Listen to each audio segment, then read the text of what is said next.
जब अयोध्यापति के सिंहासन पर भगवान श्री रामचंद्र जी विराजमान हुए,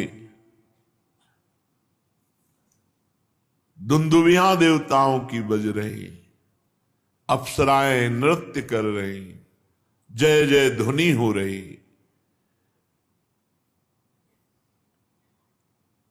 मुनिजन परमानंद में मगन है, क्योंकि उनके जो ध्यान का विषय वो आज साक्षात देख रहे हैं।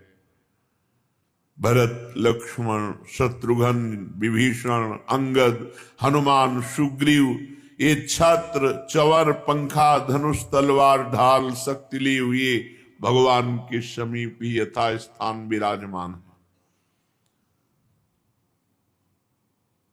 कैसी अद्भुत शोभा सिया राम जी की। आसपास भाईजन और सेवक जन और बीच सिंहासन में सिया राम जी विराजमान है। श्री सहित दिन कर वंश भूषण, काम बहु छवि सोहि, नव अंबुधर बरगात, अंबर पीत सुर मन मोहि।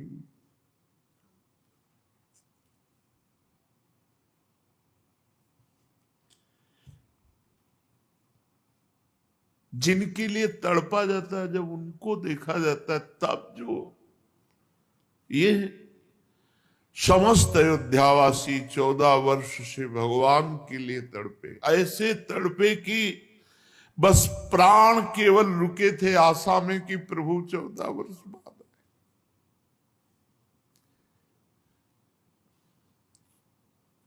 प्रभु आएंगे, बस नहीं कब के प्राण छूट गए होते।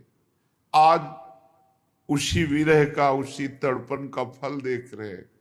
श्री सहित दिन कर वंश भूषण, काम बहु छवि सोहई, नवंबुधर बरगात, अंबर पीत सुर मन मोहई।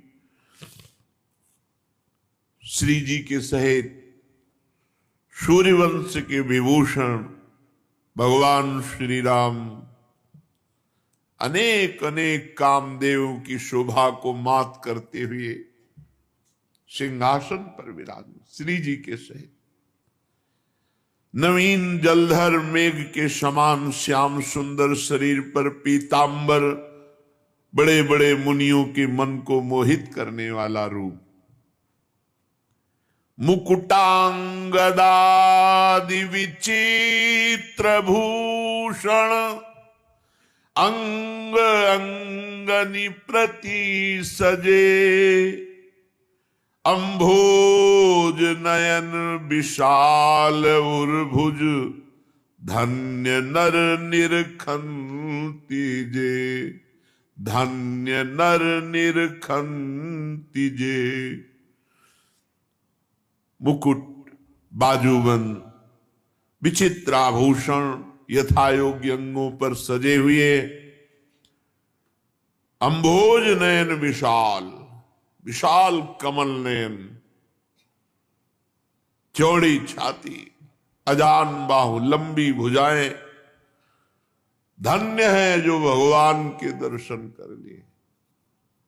यही जीवन का लाभ है। धन्य नर निरखंत जे। भगवान को इसी नेत्रों से देखा जाता है। इसी नेत्र में प्रेम नेत्र जागृत हो जाते, तो चाहे आंख मूंदी हो या आंख खुली हो, जाएंगे कहां? नाम मंत्र, लीला गायन, लीला श्रवण, पूर्ण समर्पण, ये अभी हैं, यही हैं, प्रकाशित हो जाएंगे। वो सुख वर्णन करने में नहीं आता जो सब अयोध्यावासी मुनियों के हृदय में हो रहा है। अपने श्री राम का राज्याभिषेक राजा बने रूप में देख करके जो सुख हो रहा वो वर्णन करने में नहीं आता। भगवान का यश गान करने के लिए और कौन सामर्थ्यशाली है? मूर्तिमान वेद बंदीजन के रूप में आकर भगवान का यश गान करते हैं। जय सगुण निर्गुण रूप रूप अनूप भूप शिरोमणि दस्कंधरादि प्रचंड निश्चर प्रबल खल भुज बल हने अवतार नर संसार भार विभंजी दारुण दुख दहे जय प्रणत पाल दयाल प्रभु संयुक्त शक्ति नमामहे जय प्रणत पाल दयाल प्रभु संयुक्त शक्ति नमामहे। वेद स्तुति करते हैं, हे सगुण और निर्गुण रूप धारण करने वाले, हे अनुपम रूप लावण्य युक्त, हे राजाओं के शिरोमणि आपकी जय हो। आपने दुष्ट रावण आदि इन प्रचंड बल से युक्त निशाचरों का विनाश किया। आपने मनुष्य अवतार लेकर संसार के भार को नष्ट करके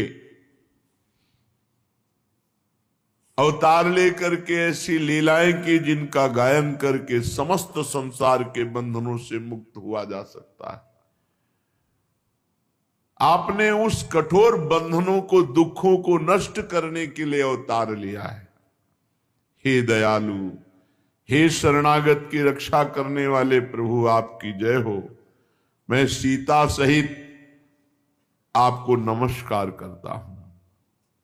तब विषम माया बस सुरासुर नाग नर अग जग हरे भव पंथ भ्रमत अमित दिवस निशि काल कर्म गुण निभरे जे नाथ करी करुणा बिलो के त्रिविध दुख ते निर्वहे भव खेद छेदन दक्ष हम कहूं रक्ष राम नमामहे। हे हरि तो विषम माया बस सुरासुर नाग नर अग जग हरे।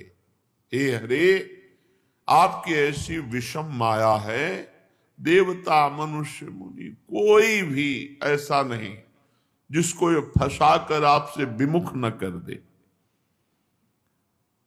काल कर्म गुण स्वभाव इनके वशीभूत हुआ रात दिन भटकता रहता है जीव। आवागमन का चक्र, बार बार जन्म बार बार मरण।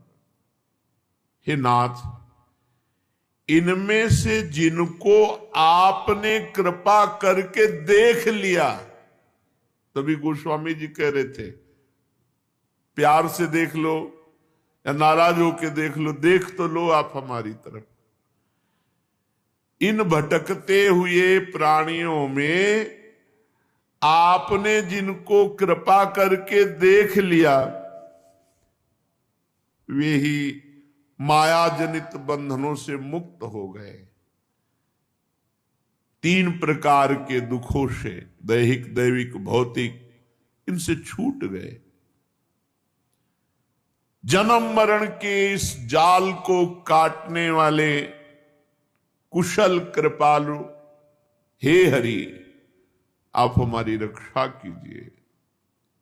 आप हमारी ओर कृपा दृष्टि से देखिए, आपकी जय हो। बहुत सुंदर स्तुति कर रहे हैं। जे ज्ञान मान विमत तव भव हरनि भक्ति नादरी ते पाई सुर दुर्लभ पदादपि परत हम देखत हरि। विश्वास करी, यही जीवन है, यही जीवन है जो अगली पंक्ति गाई जा रही। विश्वास करी सब आस परिहरी दास तव जे होई रहे। जपि नाम तव बिनु श्रम तरहि भव नाथ सो सम राम है। प्रभु वेद स्तुति करते हैं कि प्रभु जो ज्ञान के अभिमान में मत्त हो गए कि मैं अहम ब्रह्मास्मि, तो प्रभु हमने देखा है उनको भ्रष्ट होते हुए, गिरते हुए, क्योंकि बचाने वाला कोई नहीं। और दुरंत माया है, बड़े बड़े ज्ञानियों के चित्त का अपहरण करके बलात् अपने अधीन कर ले, उसे माया कहते हैं। जो ज्ञानिन कर चित अपरई बरियाई विमोह बस करे। जे ज्ञान मान विमत्त तव भव हरनि भक्ति ना आदरी। वो ज्ञान के अभिमान में आकर भक्ति का निरादर कर दिए तो हे हरि बड़े ऊंचे पदों में जाकर के भ्रष्ट होते हुए, गिरते हुए हमने देखा। वेद ऐसा कह रहे हैं। काम किनका बनता है सही ढंग से? बोले जो विश्वास करी। सबसे पहली बात भक्ति में, बिन विश्वास भगति नहीं ते बिन द्रवहि न राम। राम कृपा बिनु सपने जीव न लह विश्राम। बिना विश्वास के भक्ति नहीं, बिना भक्ति के भगवत कृपा का अनुभव नहीं होता, बिना भगवत कृपा के विश्राम नहीं मिलता। विश्वास करी, बहुत अमृत में वचन, क्योंकि यही जीवन है। सब आस परिहरी दास तव जे होई रहे। जपि नाम तव बिनु श्रम तरही भवनाथ सो सम राम है। जो विश्वास करके सब आशाओं को छोड़कर आपके दास हो गए, ये खास बात है। भगवान पर विश्वास करके अधीनता, पूर्ण विश्वास करके भगवान के अधीन हो गए, भगवान के दासत्व को स्वीकार कर लिया और निरंतर नाम जप का अभ्यास, यही अपने सत्संग का सार है। भगवद आश्रित होकर निरंतर नाम जप करो, कुमार्गगामी प्रवृत्तियों का त्याग करो, बस हो गया, इसी से सिद्ध हो जाओगे। भगवत प्रेम इसी में है, यही साधन है जो भगवत प्रेम प्रकाशित करता है। जो आप पर विश्वास करके सब आशाओं का त्याग करके आपके दास हो गए और निरंतर नाम जप करते हैं, हे नाथ, वो इस संसार समुद्र से पार हो गए। सतरति सतरति शालोकांतारियति। हे प्रभु हमको भी ऐसी कृपा करो, वेद कहते कि हम आपके स्मरण में डूब जाए, यही खास बात है, हम आपके स्मरण में डूब जाए। जे चरण शिव अज पूज्य रज शुभ परसी मुनि पत्नी तरी। नख निर्गता मुनि बंदिता, त्रैलोक पावन सुरसरी। ध्वज कुलिस अंकुश कंज जुत, बल फिरत कंटक किन लहे। पद कंज द्वंद मुकुंद राम, रमेश नित्य भजामहे। जो चरण भगवान शंकर और ब्रह्मा जी अपने मस्तक पर लगाते हैं, पूजन करते हैं, जिन चरणों की कल्याणमयी रज का स्पर्श पाकर शिला बनी हुई गौतम ऋषि की पत्नी अहिल्या तर गई, जिन चरणों के नक्शे मुनियों द्वारा वंदित त्रैलोक्य को पावन करने वाली देव नदी भगवती गंगा जी प्रकट हुई, जिन चरणों में ध्वजा वज्र अंकुश और कमल इन चिन्हों से युक्त चरण चिन्ह, 14 वर्ष आप नंगे पैर कंकड़ कांटे भी चुभे आप वनवास में से, हे मुकुंद, हे हरि, हे रमापति, हम आपके उन्हीं दोनों चरण कमलों को नित्य भजते रहें, ऐसी कृपा करो। अव्यक्त मूल मनादि तरु, त्वच चारि निगमागम भने। षटकंद शाखा पंच 20, अनेक पर्ण सुमन घने। फल जुगल विधि कटु मधुर बेली, अकेली जेहि आश्रित रहे। पल्लवत फूलत नवल नित, संसार बिटप न मामहे। वेद कहते हैं प्रभु इस संसार का मूल अव्यक्त प्रकृति है और इसका प्रवाह अनादि है। इसकी 4 त्वचाएं, 6 तने, 25 शाखाएं, अनेकों पत्ते और बहुत से फूल हैं, जिसमें कड़वे और मीठे 2 प्रकार के फल लगते हैं, जिस पर एक ही बेल है जो उसी के आश्रित रहती है, जिसमें नित्य नए नए नए पत्ते फल फूले। ऐसे संसार वृक्ष को प्रकट करने वाले आपको नमस्कार है। हे हरि, ये संसार वृक्ष आपसे ही प्रकट है।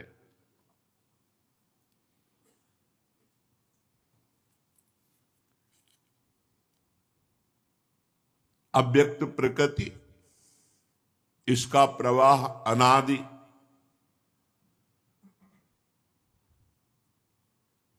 ये 6 तने, 5 ज्ञानेन्द्रिय, 1 मन, 4 त्वचाएं, बुद्धि, मन, चित्त, अहंकार, 25 शाखाएं, पंच महाभूत, पंच तन्मात्रा, पंच कर्मेंद्री, पंच ज्ञानेन्द्री और सतोगुण, रजोगुण, तमोगुण, ये 3, 5 को 20 और 3, और जीव और काल ये 25, और फिर इनके अनेकों शाखाएं। इसी से संसार प्रपंच भरा हुआ है, पर इसके मूल आप हो। आपसे ही ये संसार रूपी लता पुष्पवित, पल्लवित, फलान्वित हो रही है। आप अजन्मा हैं, केवल वही अनुभव कर सकता है जो आपके अधीन हो गया, आपके आश्रित हो गया, नहीं मन और बुद्धि से आप अगोचर हैं। हे नाथ, हम यही वरदान मांगते हैं कि मन वचन और कर्म से केवल आपके चरणों का आश्रय लेकर आपका चिंतन करें। वेद भगवान की बंदी जन की समान स्तुति कर रहे, फिर प्रणाम करके भगवान की कृपा से वो ब्रह्मलोक को गए। इधर देवादिदेव भगवान महादेव जी भी राम दरबार में उपस्थित हुए और भगवान शंकर स्तुति कर रहे, पर वेद जो स्तुति कर रहे थे वो अलग था, वो बंदी जन की भांति गा रहे थे। लेकिन यहां विनय करत गदगद गिरा पूरित पुलक शरीर। परम वैष्णवाचार्य भगवान शिव हैं, आंखों से अश्रुधारा बह रही, रोमांच हो रहा, और भगवान सियाराम के सामने खड़े होकर उनका स्तवन कर रहे। जब राज्याभिषेक हुआ श्री रामचंद्र जी का, जय राम रमा रमनम समनम भवताप भयाकुल पाही जनम अवधेश सुरेश रमेश विभो शरणागत मांगत पाही प्रभो। हे राम, हे रमा रमण, हे जन्म मरण के संताप को नाश करने वाले, आपकी जय हो। आवागमन के भय से व्याकुल इस सेवक की रक्षा कीजिए। देखो भगवान शिव कह रहे हैं ऐसा, फिर कौन ज्ञानी ऐसा है जो भगवान का आश्रय न ले। बड़ी भूल है जो भगवान से विमुख होकर कोई ज्ञान मार्ग का अनुसरण करते हैं, बड़ी भूल है। शिव शनकादि जिन भगवान की शरणागति का, भगवान के चरणों का आश्रय, हरिशरणम सनकादि निरंतर, फिर कौन ज्ञानी और बचा। कह रहे प्रभु आवागमन के भय से व्याकुल इस सेवक की रक्षा कीजिए।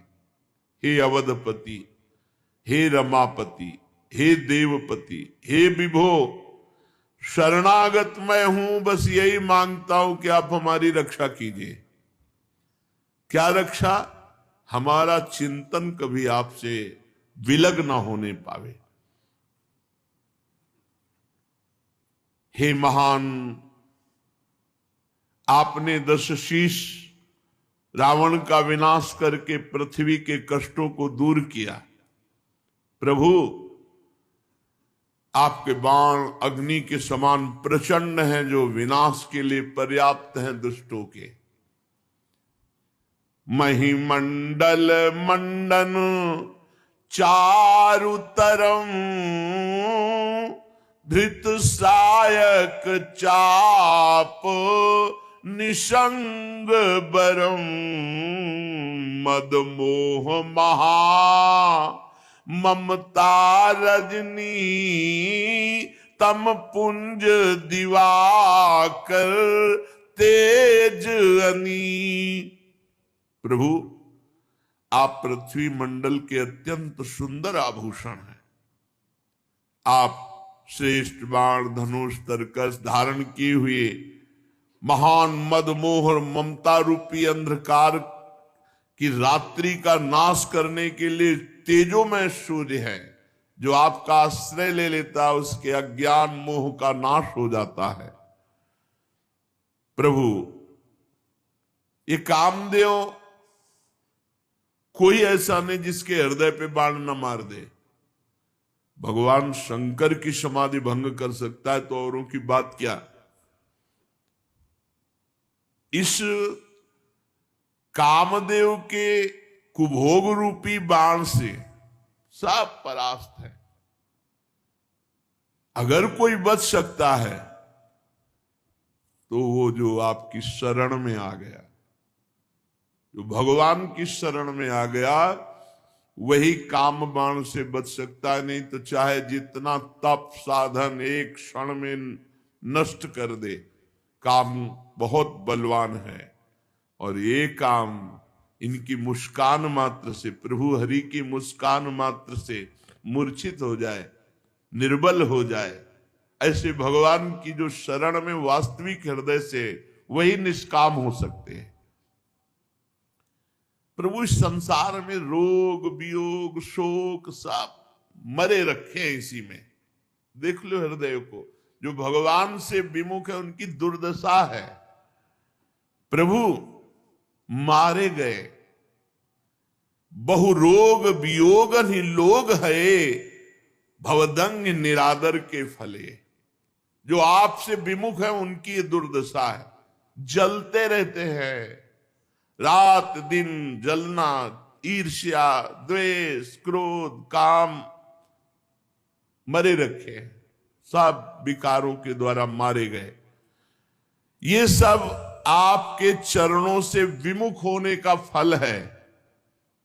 जो मनुष्य आपके चरणों से प्रेम नहीं करता, वो अथाह दुख में पड़ेगा निश्चित। भव सिंधु अगाध परे नरते, पद पंकज प्रेम न जे करते। ये भगवान शंकर कह रहे हैं। अति दीन मलीन दुखी नितही, जिनके पद पंकज प्रीति नहीं। अति दीन दुखी मलिन अंतःकरण वाले, जो भगवान से प्रीति नहीं किए, भगवान का नाम जप नहीं किए, भगवान की शरण में नहीं हुए, वो सदैव यहां भी दुख भोगेंगे और परलोक में भी। अवलंब भवंत कथा जिनके, प्रिय संत अनंत सदा तिनके। नहीं राग न लोभ न मान मदा, तिनके समवई भो वा विपदा। जिन्होंने आपकी लीला कथा का नशा बना लिया है, कथा सुनना, कथा भगवान की करना, भगवान की चर्चा, भगवान की प्राप्ति के लिए करना, अन्य भाव से तो वो लाभ नहीं मिल पाएगा। चौथी भगत मम गुण करई कपट तजी गान।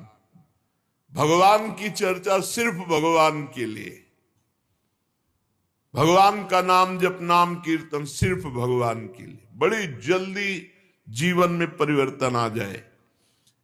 अवलंब भवंत कथा जिनके, जिन्होंने भगवान की कथा का ही सहारा ले लिया, और बहुत भाग्यशाली है जो भगवान की कथा करते हैं और सुनते हैं। भूरिदा जना, बस अन्य उद्देश्य नहीं, अन्य उद्देश्य तो फिर फल में अंतर पड़ जाएगा। धुंधकारी भी सुना और बहुत से सब सुने, लेकिन विमान केवल धुंधकारी के लिए ही आया, सबके लिए नहीं आया, क्योंकि मनन में अंतर पड़ गया। श्रवण सबने एक जैसा किया, मनन में अंतर पड़ गया। यदि हम भगवत चर्चा, भगवत प्राप्ति के लिए, तो बहुत जोर की बात है कि उसे संत और भगवान की कृपा और प्रेम की प्राप्ति होती है। जो भगवान की चर्चा सुनते रहते हैं, उनको संतों से आसक्ति हो जाती है, वो जी नहीं सकते संत समागम के बिना, नशा है उनके। जिस दिन कथा सुनने को न मिले, उस दिन ऐसा लगेगा कि ये दुर्दिन, इतना भाग्य हमारा कैसे खराब हो गया, आज भगवान की चर्चा सुनने को नहीं मिली। भगवान शिव कह रहे हैं कि जिन्होंने आपकी कथा का आश्रय ले लिया, उनको संत और भगवान की कृपा का अनुभव होने लगता है। उन्हें भगवत प्रेम, भगवत कथा से, उनमें न राग रह जाता है, न लोभ रह जाता है, न मान रह जाता है, न मद रह जाता है। विपत्ति और संपत्ति उनके लिए समान हो जाती है। इसी से बड़े बड़े मुनिजन सब साधनों का त्याग करके भगवान के आश्रित होकर भगवान की लीला कथा सुनना, नाम जप करना, नाम कीर्तन करना, इसी से पूर्णता हो जाती है। करि प्रेम निरंतर नेम लिए, पद पंकज सेवत शुद्ध ही सममानी, निरादर आदर ही सब संत सुखी विचरंती मही। प्रेम पूर्वक जिसने नियम ले लिया है, क्या? भगवान के चरणों का आश्रय, नियम पूर्वक भगवान की कथा सुनना, नियम पूर्वक नाम कीर्तन करना, भगवान की सेवा करना, उनके हृदय में ऐसी महान स्थिति हो जाती है कि मान और अपमान, निंदा और स्तुति दोनों सब समान हो जाते हैं। और सब ऐसे संत पृथ्वी पर निर्विकार भाव से विचरण करते हैं, चाहे उनकी स्तुति हो या निंदा, मान हो या अपमान, कोई फर्क नहीं पड़ता, भगवदानंद में डूबे हुए विचरण करते हैं। हिरणधीर अजेय भगवान श्री हरि, मैं आपको भजता हूं, आपकी शरण ग्रहण करता हूं, आपका नाम जप करता हूं, आपको नमस्कार करता हूं, और यही करता रहूं, ऐसी कृपा कर दो। बार बार आपको नमस्कार, बार बार आपका चिंतन, बार बार आपकी सेवा, आपका भाव, बस इसके सिवा जीवन का कोई सार नहीं। सर्वदेव में भगवान श्री राम जी ने भगवान वशिष्ठ जी को अपना आचार्य बना करके बड़ी बड़ी यज्ञ की। सर्वदेव स्वरूप यज्ञ भोक्ता तो भगवान ही है, पर लीला पूर्वक अपने आत्मा का स्वयं यजन किया। भगवान ने ये निश्चय किया कि ब्रह्म ऋषि ही इस भूमंडल के सब सुख के अधिकारी हैं, इसलिए संपूर्ण पृथ्वी को जीत करके ब्रह्म ऋषियों को दान दे दिया, और ब्रह्म ऋषियों ने प्रभु को समर्पित कर दिया कि आप ही इसकी सेवा कर सकते हैं। आचार्य ब्रह्म ऋषियों ने भगवान श्री राम को संपूर्ण भूमंडल वापस कर दिया कि इसकी रक्षा आप ही कर सकते हैं। परीक्षित, प्रभु श्री राम सब लोगों के एकमात्र स्वामी हैं, वही हमारे हृदय में बैठ करके अज्ञान का नाश करते हुए ज्ञान का प्रकाश कर रहे हैं। हमें भगवान ने सब कुछ दे रखा है, क्या? जब ज्ञान दे दिया तो इससे बढ़कर और क्या है? भगवान ज्ञान स्वरूप है, ज्ञान से ही अनंत महिमाशाली भगवान का परिचय होता है। जो कभी किसी को पीड़ा नहीं पहुंचाते और अपने चरण शरण में आए हुए की हर तरह रक्षा करते हैं, और जो सदैव ब्राह्मणों को अपना इष्ट देव मानते हैं, ऐसे भगवान श्री रामचंद्र को हम नमस्कार करते हैं। परीक्षित, एक बार अपनी प्रजा की स्थिति जानने के लिए भगवान श्री राम रात में वेश छुपा करके अन्य वेश में घूम रहे थे। उसी समय भगवान श्री राम के कान में शब्द पड़े कि एक पुरुष अपनी पत्नी से कह रहा था, नाहम विभर्मित्वाम दुष्टाम असतीम परवेश्म गाम, स्त्री लोभी बिभ्रयात सीताम रामो नाहम भजे पुनः। तू रात भर पराये घर में रह आई है, इसलिए मैं तुझे इसी समय निकालता हूं। सचमुच संसार को प्रसन्न रखना टेढ़ी खीर है। भगवान सुखदेव जी कह, देखो इस मूर्ख की मूर्खता, भगवान के राज्य में रह रहा, भगवान की महिमा को नहीं जान रहा, भगवान पर दोषारोपण कर रहा है। जब भगवान राम ने अपने कान से ये बात सुनी तो लोकापवाद के कारण श्री सीता जी का परित्याग किया। ये इसमें ये बात नहीं है, ये तो व्यवहारिक बात है। भगवान श्री राम जी ने देखा, भगवान का एक स्वभाव है कि अपने जन का अभिमान रहने नहीं देते। और लंका जैसे सुरक्षित देश पर आक्रमण करके लंकाधिपति रावण, कुंभकर्ण, मेघनाथ, नरांतक, ऐसे ऐसे देवांतक, इन सब का नाश, तो सबके हृदय में अहंकार जागृत था, सबके हृदय में। यहां तक कि जो भगवान के कृपा पात्र वानर बलि थे, जाम्बवान तक के हृदय में भी, जाम्बवान जी ने भगवान की भुजाओं की तरफ देखा और कहा इतनी सुकोमल इनमें बल है कि नहीं, एक बार कैसे देखें। भगवान से कह तो सकते नहीं और चुप रहे, तो मार घूसो, कई दिनों तक पिटाई की थी भगवान ने कृष्णावतार में। कृष्णावतार में गुफा के अंदर कई दिनों तक पिटाई जाम्बवान की थी।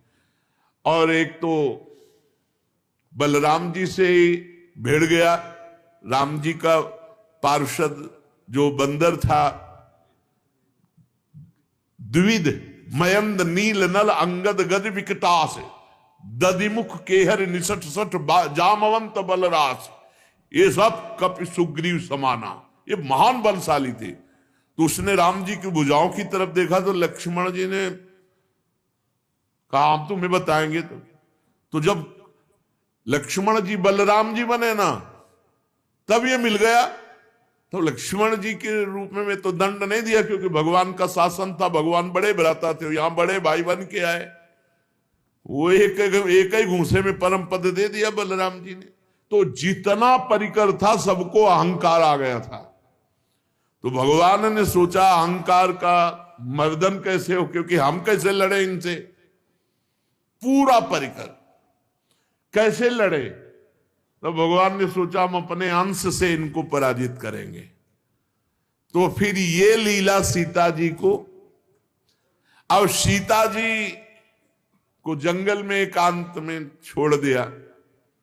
उधर भगवान वाल्मीकि जी ने जब देखा कि ये तो अरे चक्रवर्ती सम्राट महाराज दशरथ की कुलवधू सीता जो इस समय गर्भवती, ये सारा केवल अहंकार दूर करने का खेल था। और परंपरा थी ऋषियों के पास ही बालकों का पूरा पठन पाठन, अध्ययन अध्यापन आदि की पूरी दीक्षा शिक्षा सब। तो वाल्मीकि जैसे महापुरुष, कई कारण ऐसे नहीं भगवान की अपवाद के कारण भेज दिए, ऐसे किसी ने कह दिया, धोबी ने कह दिया, भगवान ने भेज दिया।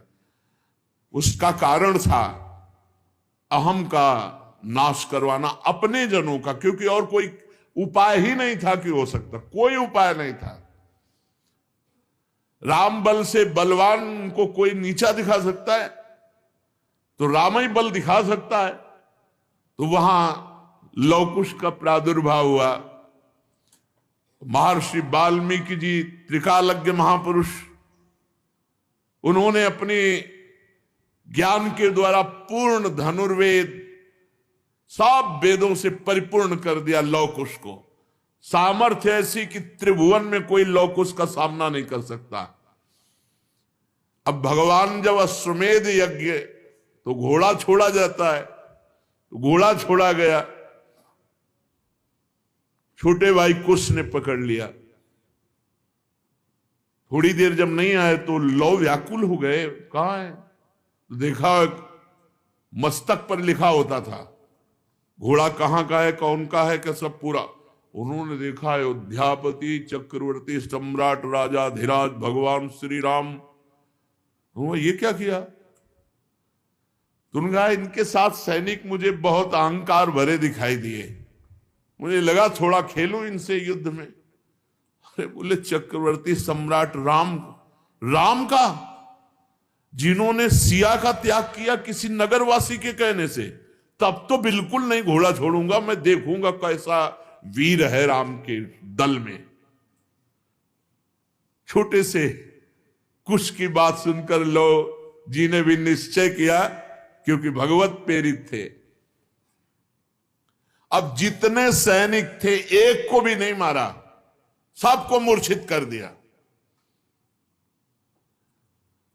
उनमें से जिनको एक आध को होश आया लौट के अयोध्या गए, बोले जंगल में 2 बालकों ने घोड़ा पकड़ा, अब आगे नहीं जाया जा सकता जब तक विजय श्री वहां नहीं होगी।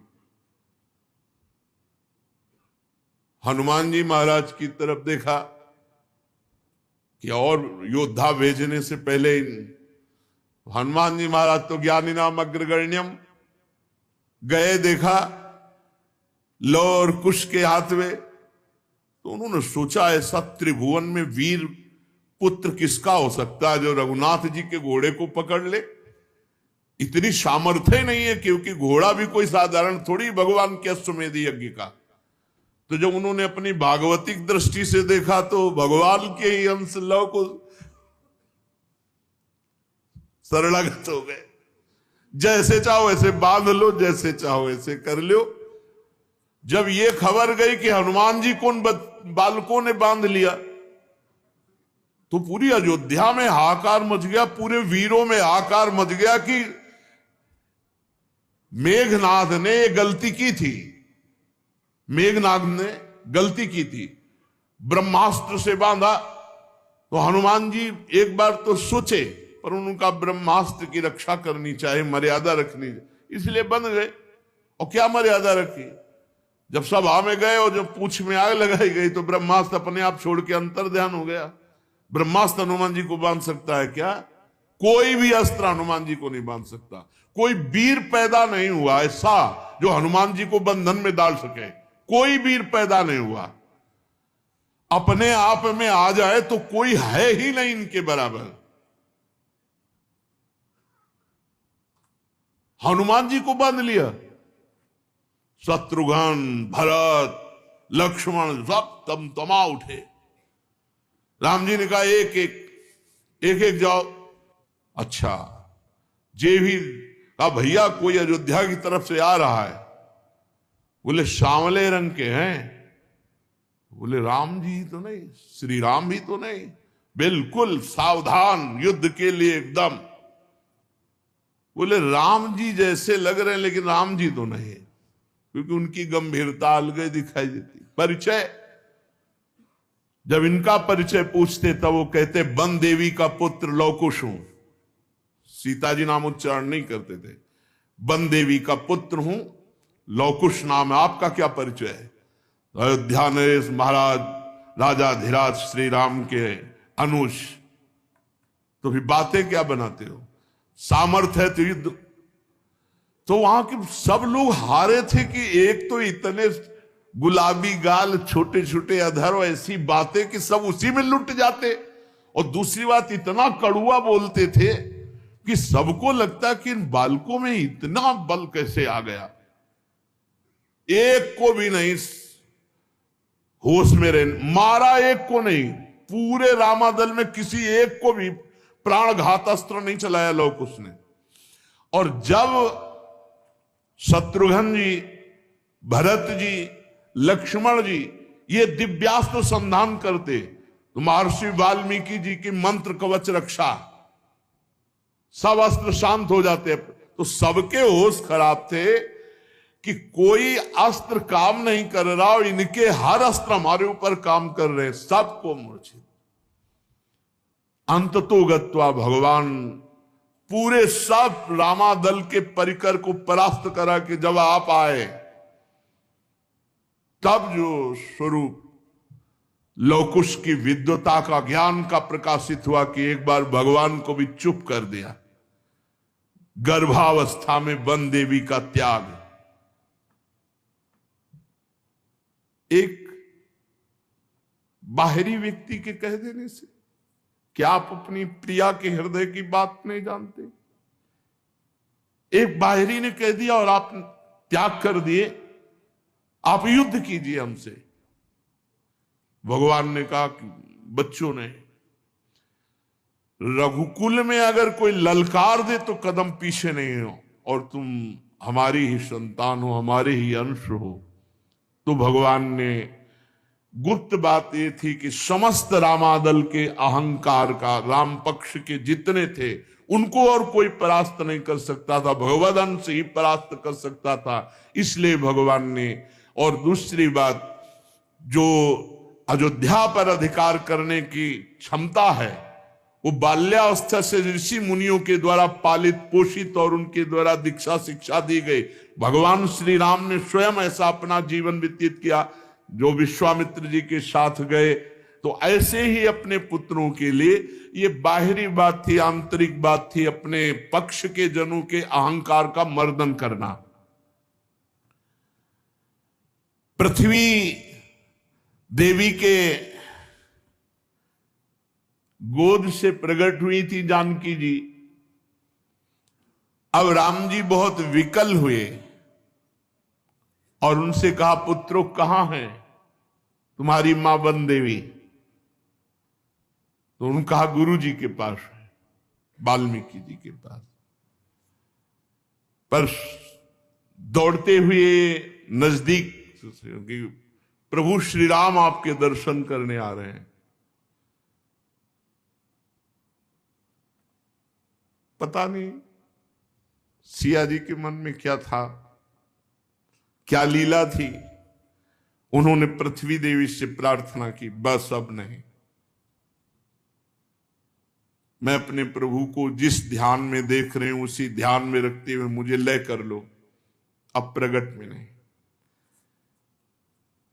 भगवान श्री राम अपनी शोकावेश बुद्धि को संभाल नहीं पाए। देखते देखते सिया जी पृथ्वी की गोद में, पृथ्वी की गोद से ही प्रकट हुई थी, और पृथ्वी की गोद में भगवान श्री राम बहुत विकल हो गए।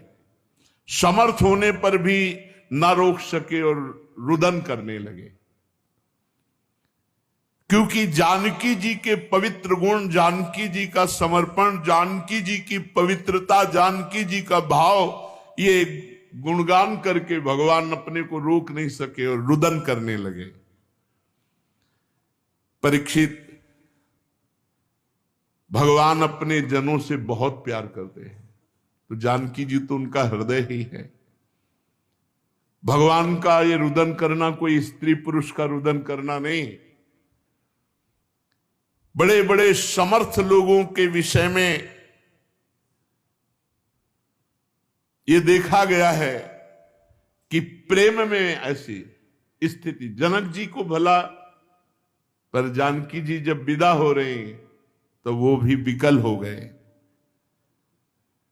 भगवान श्री राम ने उसी दिन से नियम पूर्वक ब्रह्मचर्य व्रत धारण किया और 13,000 वर्ष तक अखंड ब्रह्मचारी रहकर दशरथ जी द्वारा पोषित अयोध्या नगरी का पालन किया 13,000 वर्ष तक। तदनंतर अपना स्मरण करने वाले भक्तों के हृदय में अपने उन चरण कमलों को स्थापित करके, जो दंडकारण्य के वन में कंकड़ और कांटों से बिंधते थे, भगवान स्वयं प्रकाश परम ज्योतिर्मय साकेत धाम को अंतर्ध्यान हो गए। सब अपने निज जनों को लेकर के सरयू जी में लीन होने वाली लीला की और साकेत धाम चले गए। परीक्षित, भगवान श्री रामचंद्र जी के समान प्रतापशाली और कोई नहीं, उनसे बढ़कर तो कोई हो ही कैसे सकता है। देवताओं की प्रार्थना से भगवान ने मानो लीला धारण की थी। रघुवंश शिरोमणि भगवान श्री राम के लिए कोई बड़े गौरव की बात नहीं कि उन्होंने अस्त्र शस्त्रों से रावण को मार डाला या समुद्र में पुल बांध दिया। भला उन्हें शत्रुओं को मारने के लिए किसी बंदरों की सहायता की आवश्यकता है? ये सब भगवान की मधुर लीला है। भगवान कि एक संकल्प से पूरी सृष्टि का विनाश, पालन और सृजन होता है, उनके लिए रावण आदि मारने के लिए कोई अवतार लेना पड़ेगा। मैं उन्हीं रघुवंश शिरोमणि भगवान श्री रामचंद्र जी की शरण ग्रहण करता हूं। परीक्षित जिन्होंने भगवान श्री राम का दर्शन किया, स्पर्श किया, अनुगमन किया, वे 7 कौशल देश निवासी भगवान के साकेत धाम को गए, जहां बड़े बड़े योगी साधना के द्वारा जाते हैं।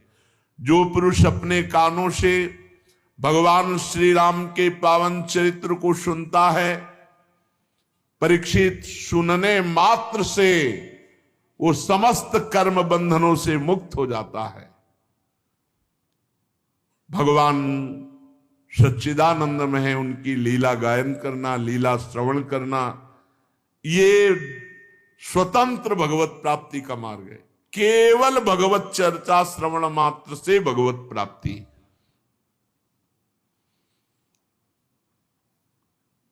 भगवान श्री राम, भगवान श्री कृष्ण और भी भगवान ने जो अवतार धारण किए, ये धारण ही अपने भक्तों के लिए किए हैं कि उनका पावन जस गा गा करके समय व्यतीत करना और अंत में भगवान की दिव्य धाम में जाना।